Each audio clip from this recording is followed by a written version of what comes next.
चलिए भाई शुरू करते हैं। तो स्टार्ट ऐसे है कि there are many promises to keep before I go miles and miles to sleep, my words are dark and deep. तो डार्क के लिए तो भाई ने पहले ही मना कर दिया, तो डार्क नहीं करेंगे। तो बेसिकली मैं बिलोंग करता हूँ नॉर्थ ईस्ट से, north eastern part of India, पता है ना।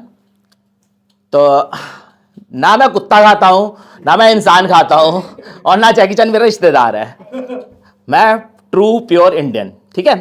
तो आपको पता होगा जेनजी जो होते हैं, जेनजी 1995 टू 2010, ये हर चीज़ को छोटा करके बोलते हैं।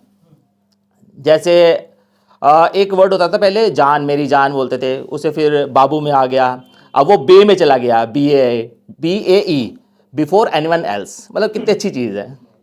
ये हर चीज़ को छोटा करके बोलते हैं। क्यों बोलते हैं इसका रीज़न पता नहीं क्या होता है। जैसे मैं लाजपत नगर का पढ़ा हुआ हूँ, मेरे स्कूल का नाम है सिंधी एजुकेशन सोसाइटी बाबा नेब राज सीनियर सेकेंडरी स्कूल। करो कितना छोटा करोगे इसे भाई। इसका शॉर्ट फॉर्म भी बनता है SESBNR SRSEC स्कूल, ये हमारे स्कूल का शॉर्ट फॉर्म है।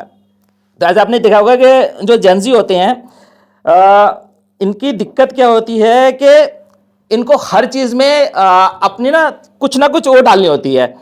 जैसे अब मैं 41, मेरी गर्लफ्रेंड जेनजी है, ऑफिस कॉर्पोरेट अच्छी सैलरी। तो वो मुझे फोन करके बोलती है, मुझे फोन करके कई बार बोलती है, मेरे बाबू ने खाना खाया। मैं इंसान खा जाऊंगा, मेरे को पूछ रहे मेरे बाबू ने खाना खाया।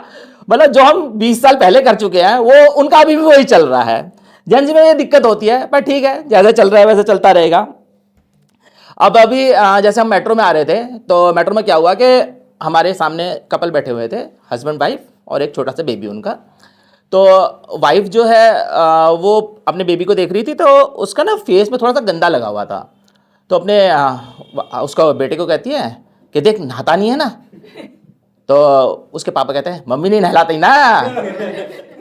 तो अब वो हंसने लग गया थोड़ी देर में। तो मैं ऐसे खड़ा था, तो यहाँ पे कूनी थोड़ी काली होती है, इतना ध्यान से नहीं करते हम लोग। तो बच्चा खेलते खेलते मेरी तरफ देखता है ऐसे, तो वो अपने पापा को दिखाता है। तो उसके पापा उसके मम्मी को देखते हैं, तो वो तीनों हंस पड़ते हैं कि भैया देखो इसके भी हाथ गंदे हैं। तो बीइंग अ कॉमेडियन मेरा जवाब देना बनता था। मैंने बोल दिया मम्मी मुझे भी नहीं नहलाती। अब उसका बाप उसकी माँ को देखे, उसकी माँ मुझे देखे, मैं बच्चे को देख के बोला भाई मेरी मम्मी मुझे नहीं नहलाती है। तो ये सब चीज़ें क्लियर करनी पड़ जाती है। तो ऐसे ही एकदम एक बात थी कि ये तो हो गया।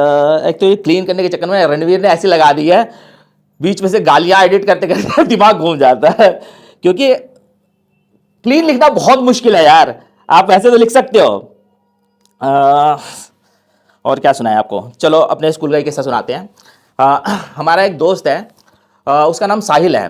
तो हम 5 लोगों का ग्रुप है, हम उसे पांडव या पांडु कहते हैं। एक बंदे के कारण वो कुछ और सुनाई देता है, क्या सुनाई देता है खुद समझ लेना, ठीक है। अब ये वो जो लोग हैं, बालक हैं, क्या भी बोल सकते हैं उनके लिए। एक बार क्या हुआ कि हमारे स्कूल में नया नया टीचर आया। तो अब जैसे लॉन्डो का क्या होता है कि लगे हुए हैं, अब ये टीचर, नए टीचर को तो वैसे ही नहीं पूछते, पुराने टीचर को नहीं पूछते। तो नया टीचर आया, क्लास में पढ़ाने लग गया, हम लगे हुए हैं बातें करने में लगे हुए हैं। टीचर ने 1-2 बार समझाया कि भाई पढ़ लो।